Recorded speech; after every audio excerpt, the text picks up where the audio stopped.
sempre uma satisfação enorme fazer parte dos processos nos estados, porque a gente sabe qual a importância da Petrobras para o Brasil, mas poucos, às vezes, notam a importância da Petrobras para o Estado, para a economia do Estado, para os cidadãos de cada um dos nossos estados. E nós aqui, eu estou aqui no Rio Grande do Norte, em Natal, também um estado petroleiro, né?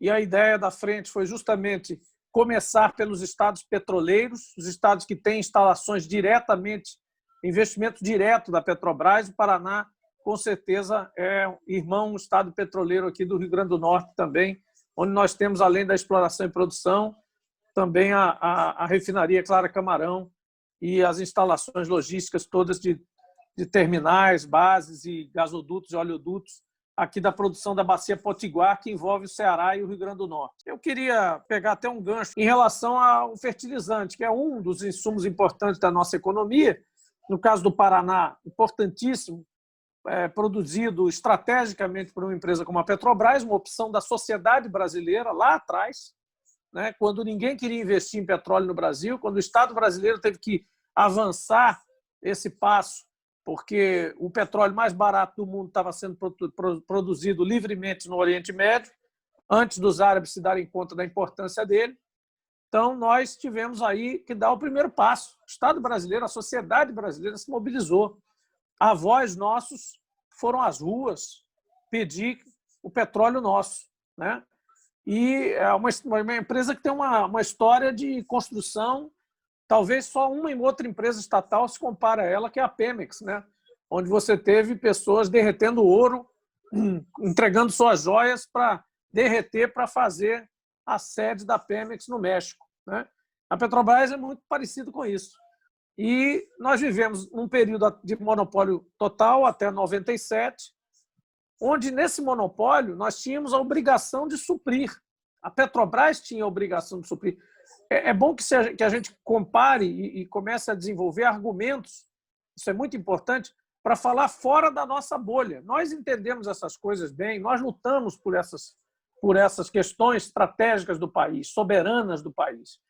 Mas quem está lá fora, gerações mais novas principalmente, que já nasceram sob a égide do governo Lula, felizes da vida, com escola, com saúde, tudo mais ou menos encaminhado, não todos os problemas do Brasil resolvidos, mas muitas coisas já encaminhadas e tomadas como dadas pelo governo, como equacionadas pelo governo, né?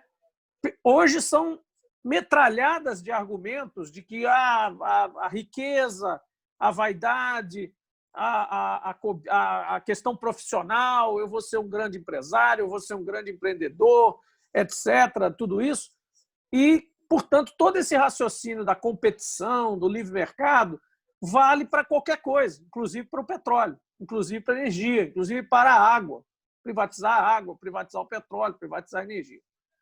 E com a infelicidade do momento, que nós mesmos também deixamos acontecer, de nos vilipendiarmos publicamente, né, em função não só da questão de Lava Jato, Petrobras, etc., mas de todo um processo que vem desde 2013, né, de desgaste e de tolerância da nossa parte, muito da questão republicana nossa, né, de todas as esquerdas, das pessoas que estavam no governo, de, não, tudo bem, faz parte do processo, vai no Maracanã, bota a Dilma de uma posição ali no tanque de gasolina, porque a gasolina está cara, depois isso, aquilo, outro, e, finalmente, as grandes delações para virar a eleição em 2014, para virarmos em 2015 dentro de um escândalo gigantesco, onde bastava simplesmente investigar condutas específicas de gestores, puni-los e não matar todo o setor de engenharia nacional e até condenar a própria Petrobras a uma crise de imagem, porque não era uma crise financeira sequer. Atenção, é uma falácia dizer que o PT, por mais dificuldade que tenha tido no final da sua gestão, em função da magnitude que se deu, né, da extrapolação de um escândalo como aquele, né, que ele tivesse quebrado a Petrobras. E mostrar indicadores dizendo que a Petrobras estava alavancada também é fake news, porque uma empresa que descobre o pré-sal, uma empresa que descobre a maior reserva de petróleo da Terra nos últimos anos, né, das últimas décadas, não deixa de se alavancar. E ela é alavancada por gente que empresta para gente que quer pagar e que pode pagar. Ninguém empresta para a Petrobras, ou nem ninguém alavancou a Petrobras financeiramente, né? Porque a Petrobras era boazinha, ou porque era bonitinha, ou porque só tinha o pré-sal, porque tinha condições de pagar. E ela é alavancada até hoje porque está desenvolvendo o pré-sal.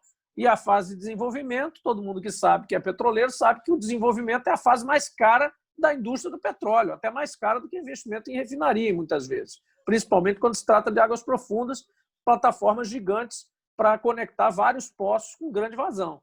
Então, esse período, né, nesse período, nós também deixamos passar uma outra falácia que passou quase desapercebida, não sei se vocês notam, e que agora está nos custando muito caro, que foi a mudança da função, da missão social da Petrobras. Nem mesmo quando o monopólio foi quebrado em 97, fez-se isso. Mas de 90, já, no final dos anos 90, já de 2000, 2001 para lá, Raistu e outros começaram a introjetar na Petrobras, não legislativamente, dentro da empresa, naqueles planos estratégicos, nas denominações das unidades, comunidades de negócio, etc., um novo objeto social para a Petrobras. Qual era o objeto na nossa origem, como petroleiros? Era abastecer o país de forma ótima, ótima do sentido econômico, ou seja, gastando o mínimo possível, né, e rendendo o máximo possível, mas abastecer o país. Esse era o verbo-chave. Né? E garantir o abastecimento do país em todos os cantões, e a Petrobras fez isso sem absolutamente nenhum problema, cumpriu a sua missão durante todo o tempo, abastecer o país em qualquer canto dele, do Acre ao Oiapoque, do Oiapoque aqui a Touros, na nosso Rio Grande do Norte, de Touros ao Chuí, todos os grotões, todas as coxias, por trás das coxias em Minas, percorrendo todo o Brasil aí, o Pantanal, para onde você olhar tem diesel, gasolina, o que você precisar. Monopólio corresponde a uma obrigação de suprir. E a Petrobras cumpriu o seu dever. Mas, nesse período, nós vimos aí mudanças sutis nisso aí. E, aos poucos, fomos nos acostumando com a ideia de que o objeto poderia ser mudado para dar resultado ao seu acionista. Reparem como isso é perverso do ponto de vista do maquiavelismo disso aí. Né? Vamos mudar uma coisa boba, Jean Paul, aqui, ó, vamos mudar para atender o acionista. Mas o acionista é o governo. Então, pronto, está atendido o país. O acionista majoritário é o governo. Então, vamos botar isso aí. Ok. Nós passamos por isso. As nossas gestões também aceitaram esse argumento. Garantidos, claro, com o fato de que nós jamais venderíamos o controle da Petrobras. Né? Eis que chegamos no primeiro grande ponto de contestação nosso aqui, que é em que momento nós admitimos que meros gestões de ocasião, meras pessoas colocadas lá, dependendo do governo, alterassem a função, objeto social, e eu estou falando do ponto de vista comercial, do ponto de vista do registro da Petrobras, na junta, o objeto social da Petrobras, a sua missão de abastecer o país. A abertura de 97 não propiciou isso. Ela não mudou a lei quanto ao objeto da Petrobras e ela não mudou esse objetivo dela funcionar como estatal, tanto que deu a ela privilégios, e eu digo privilégio de boca cheia, porque é privilégio mesmo e é bom, privilégio de estatal, de confirmar as áreas de exploração, de produção, de confirmar a propriedade e a outorga, digamos assim, no caso, autorizações das refinarias. Em momento nenhum, aquela abertura, por exemplo, ousou contestar a propriedade ou a operação da Petrobras no seu sistema integrado de abastecer o país, principalmente nas refinarias, que foram concebidas para ser complementares e não concorrentes. Então, as refinarias da Petrobras foram, vou repetir, construídas para serem complementares, serem parceiras numa missão grandiosa, abastecer o país de forma ótima, com menor custo e maior vantagem para a sociedade. Então, elas não são feitas para competir. Mesmo que você abra a competição, a Petrobras tem direito a ter o seu patrimônio incólume, intocado. Ninguém quis. Desde 97 está aberto o investimento a refino. Quem fala que agora esse governo é que vai abrir saneamento, petróleo, energia, mente. Mente para o incauto, mente para o menino que deve ter, ainda não aprendeu o que é o Brasil. Não sabe história nem a recente. Porque esses investimentos estão admitidos desde a década de 90. Tivemos uma fase liberal, neoliberal ali, que abriu e nós não mexemos, veja. Nós dissemos, tá bom, nós não garantimos. A Petrobras disse, não, tá bom, eu me garanto aqui. E a Petrobras cresceu e atingiu 12 vezes o tamanho que era quando foi entregue o governo em 2002 para o PT. Então, aquele governo que se dizia vai estatizar tudo, fechar tudo, sequer fez isso. Até poderia ter feito, mas sequer fez isso. E apareceu investimento em refino, eu pergunto a vocês. Nada. Apareceu meia dúzia de picareta aí querendo brincar de refinaria Playmobil, fazendo brincadeira aí de misturar gasolina, mas a sério mesmo, para colocar cadê Shell, Esso, Chevron, Bombadalas, empresas indianas, não entrou ninguém. Quando esse plano não deu certo, a turma se volta a querer agora, com esse governo que acha que passa tudo no rodo, né? no rolo compressor, resolve colocar as refinarias à venda. Mudou o objetivo da companhia e começa a colocar refinarias à venda e outros ativos que já foram vendidos. Vejam, pasme, nós já vendemos todos os gasodutos do país. Todos eles já estão sob controle de fundos de pensão e de operadores estrangeiros. Gasodutos, ativos altamente estratégicos, conectam o país, são monopólios naturais. Monopólio natural é aquela atividade que você não discute se é monopólio, não é um governo que decreta que é monopólio, ele é naturalmente um monopólio, porque é um sistema em redes onde apenas um operador é mais eficiente do que vários. Eu sempre dou o exemplo do metrô. Você vai construir 3 metrôs só para ter direito a escolher qual é o metrô que você vai usar, esburaca a cidade toda e faz um metrô rosa, um amarelo e um laranja. Do mesmo ponto A para o ponto B, só para ter mercado. Não é assim. Nem no mundo capitalista, mais capitalista, você tem 4 metrôs, um em cima do outro, do ponto A para o ponto B, só para poder escolher. Algumas tarefas na sociedade ela admite que sejam dadas a um operador apenas, porque será mais eficiente ambientalmente, do ponto de vista sanitário, do ponto de vista urbanístico, várias coisas. Então, monopólio natural, pessoal, quando forem discutir, não é o monopólio que a Petrobras tinha dado por lei. Não é o monopólio da distribuidora de gás nos estados, que é um monopólio de escala. Monopólio natural, eu digo isso às vezes, alguns evangélicos mais exultantes me criticam. Eu digo, nem Deus revoga um monopólio natural. O monopólio natural é naturalmente monopólio. Uma linha de transmissão. Você vai fazer 4 linhas de transmissão para concorrer uma com a outra? Não. Um gasoduto é a mesma coisa. Até que você chegue na capacidade dele, você vai ter um operador só e ele vai ser altamente regulado. Por isso que os fundos de pensão, normalmente de aposentados do estrangeiro, professorinhas do Canadá, professorinhas da Austrália, né? Servidores lá do Japão, aí tem fundos de pensão, eles investem em monopólios naturais, porque eles sabem que o Estado, qualquer que seja, o Estado brasileiro, o Estado colombiano, o Estado americano, garante a receita, o retorno daquele gasoduto, né? E garante também que, se ele tiver lucro demais para a sociedade, aquilo reverte para a tarifa. Então, o cara fixa uma tarifa de retorno, tipo 11,5%, quanto você vai ganhar? Vai ganhar durante 20 anos 11,5%. Não tem risco. Não tem risco. Praticamente nenhum. Nós vendemos os nossos gasodutos, nós já tínhamos isso, a Petrobras tinha isso debaixo do guarda-chuva dela, vende isso sem nenhuma condicionante de investimento novo, é bom que se diga, porque o pretexto na época foi dizer a NTS e a TAG vão ser vendidas porque a gente precisa desafogar os gasodutos, construir novos gasodutos. Não houve nenhuma meta de construção de gasoduto novo, nenhuma. Eles simplesmente compraram e começaram a alugar para a Petrobras, que já lotava esses gasodutos. Então não houve mudança nenhuma. A única mudança foi para a Petrobras, que vendeu a casa e passou a morar de aluguel. É isso que aconteceu. Então, as refinarias.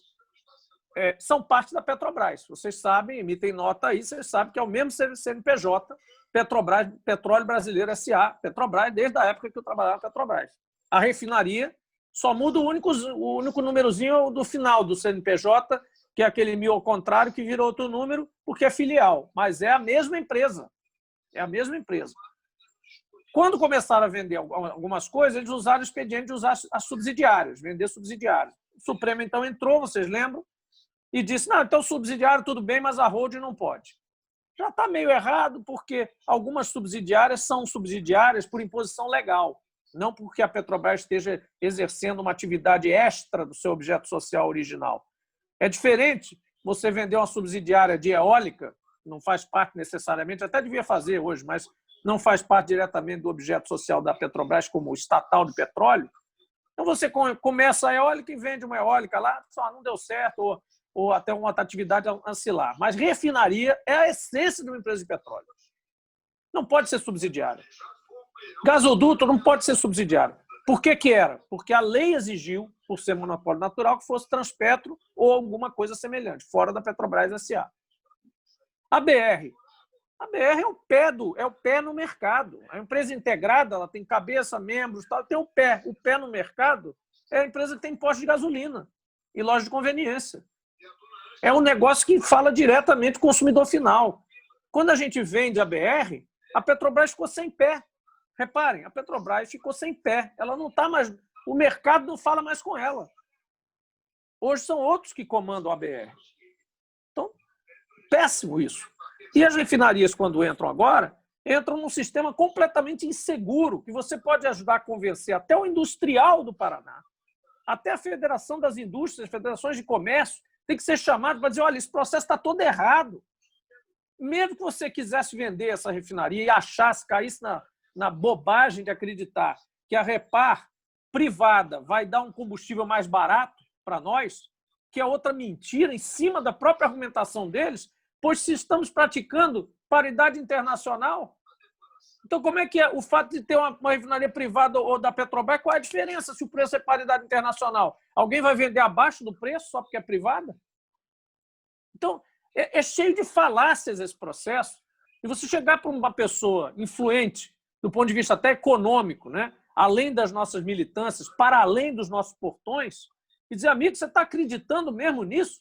Como é que você me fala que a refinaria privada vai ser mais barato o combustível se a Petrobras, no seu sistema, do seu governo, está praticando preço de paridade internacional? Me explique como é que uma suposta competição com a refinaria do Rio Grande do Sul vai ajudar a gente a ter preço mais barato, se o preço é o preço de paridade internacional. Então, começaram a vender pedaços da Petrobras, tentar vender como subsidiária. E, além de tudo, além da questão do preço, o processo é frágil. Veja o que vai acontecer. Imagine que alguém compre a Repar. Alguém avisou ao comprador que ele vai ter que se submeter a regras de abastecimento do mercado interno? Alguém avisou a ele que ele talvez tenha que cumprir cotas para as distribuidoras regionais poderem continuar existindo? Que ele não vai poder pegar e fazer uma rede de postos só e sair vendendo para ela mesma? Só ele vendendo para ele mesmo? Dominar e acabar com todos os outros? Que o CAD vai entrar em cima disso? Que a ANP vai querer preservar os empregos e a variedade das empresas regionais que estão aí? Alguém avisou ao comprador? Não. Sabe por quê? Porque a Petrobras, terceiro ponto. Então, primeiro ponto, mudança da função social. Segundo ponto, insegurança jurídica e operacional desses processos de venda de refinaria. Terceiro ponto, sabe por que eles não vão avisar e vão criar essa insegurança, mesmo sabendo que é arriscada? Porque os diretores da Petrobras não são mais diretores, eles são corretores. Eles acabaram de mudar a remuneração deles para receber bônus em cima de lucratividade que considera a venda de ativos dentro do cálculo. Então, quanto mais eu vender a minha casa, vender o telhado, vender a janela, vender a porta, vender a garagem, vender o carro, vender tudo, mais eu tenho lucro e esse lucro me paga bônus pessoalmente. Alguns vão chegar a receber R$500 mil de bônus.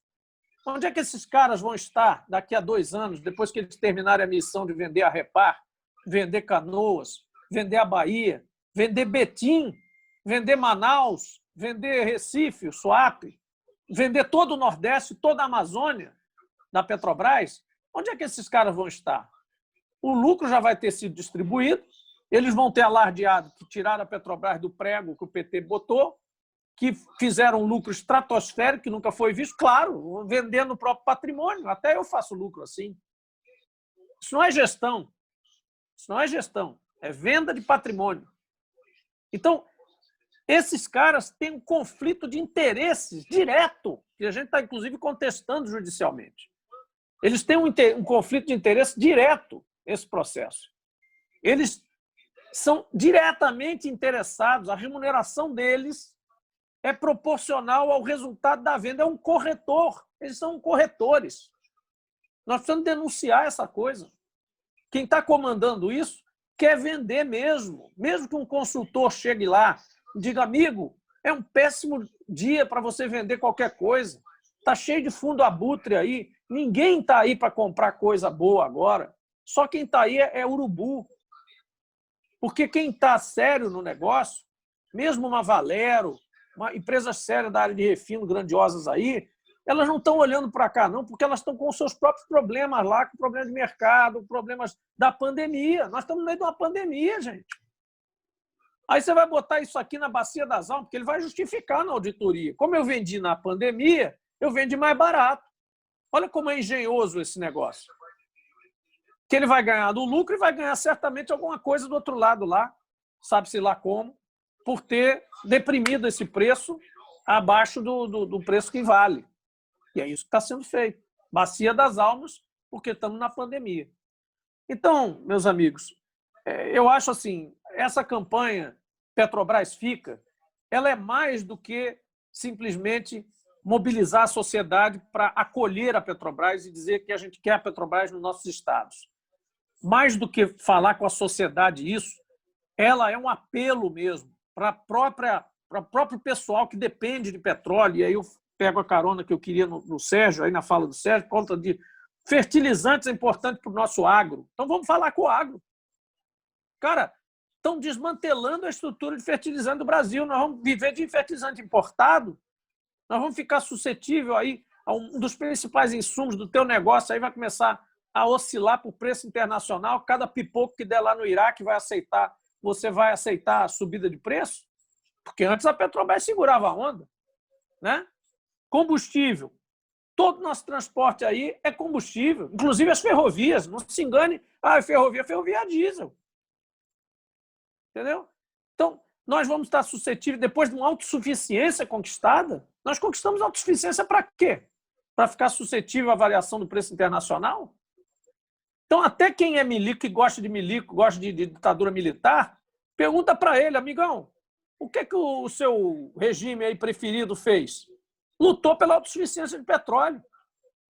Até esses caras lutaram pela autossuficiência de petróleo, porque até esses caras sabiam que era importante a gente estar livre da oscilação internacional, produzir o nosso próprio petróleo, não para viver uma realidade paralela, não, mas para ter pelo menos a possibilidade de reajustar em patamares, não ficar sujeito aos picos e pipocos que o preço do petróleo dá e que é incontrolável.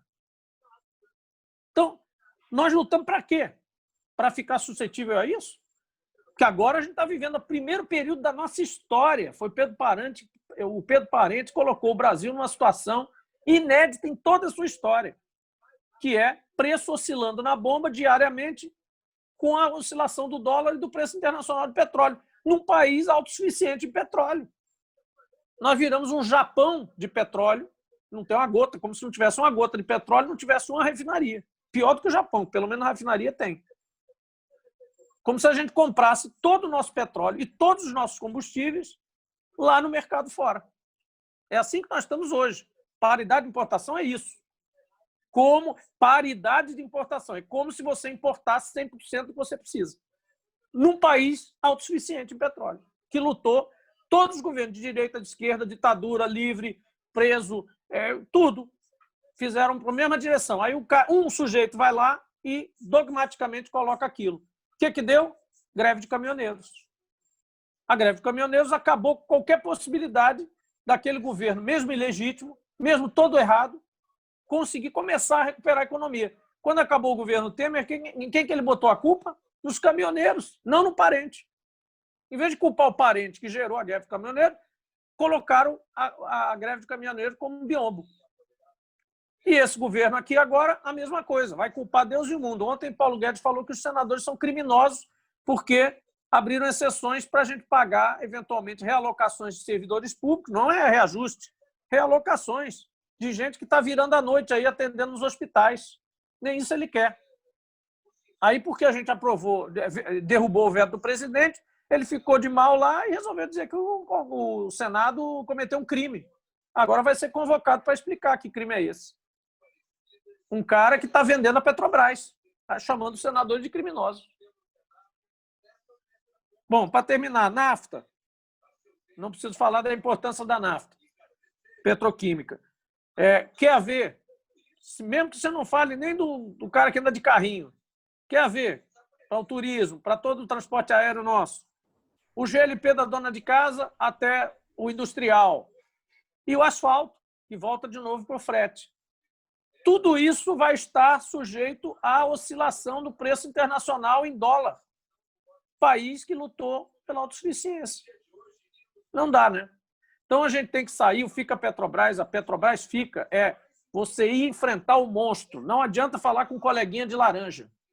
Tem que ir lá falar com o cara de terno e gravata que está lá ganhando, dizendo, tem que ir lá falar com o banqueiro, tem que ir lá falar com o seu gerente de banco. Amigo, você vai perder, o Paraná vai perder. Isso é um desmonte. Não acho que vai entrar uma empresa nova aqui, comprar essa refinaria e vai gerar muito mais emprego que a Petrobras gerava, não. Ao contrário. Ao contrário. Então, olho, as suas atividades estão em risco, porque o sangue da economia é o petróleo. E ele está em tudo aqui. E nós tínhamos uma empresa que garantia tudo direitinho, fazia tudo certinho, complementar, otimizada, e agora vamos brincar de concorrência predatória. É isso que a gente vai fazer. Obrigado, meus companheiros e companheiras.